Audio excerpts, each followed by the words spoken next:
Big টিকেটের বিজয় হই তখন আমার ফ্যামিলির সাথে সবাইকে যখন জানাই।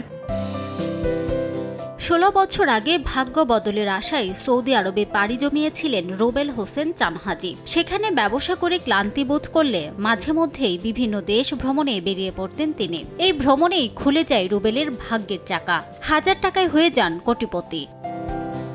২৯ নভেম্বর রুবেল শ্রীলঙ্কায় ঘুরতে যান। ফেরার পথে বিমানের ট্রানজিট ছিল আবুধাবি বিমানবন্দরে। সেখানে তিনি ৫০০ দিরহাম করে ১,০০০ দিরহামে দুটি বিগ টিকিট কিনে সঙ্গে আরও ৩টি টিকিট ফ্রি পান।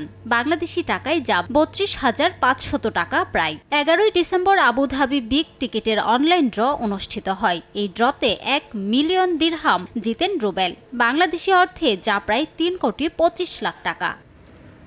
লটারি জেতার খবরে খুশি রুবেলের পরিবার ও আত্মীয় স্বজন। অনুভূতিটা আসলে একটি কিছু পাওয়া গেলে, কোনো মাধ্যমে পাওয়া গেলে এটার আনন্দটাই আসলে অন্যরকম। তা আমি যখন আমার বিগ টিকেটের বিজয় হই তখন আমার ফ্যামিলির সাথে সবাইকে যখন জানাই, ওরা সবাই খুশি এবং আমার এলাকার পাড়া প্রতিবেশী সবাই খুশি হয়েছে। আলহামদুলিল্লাহ, আমি নিজেও খুশি হয়েছি।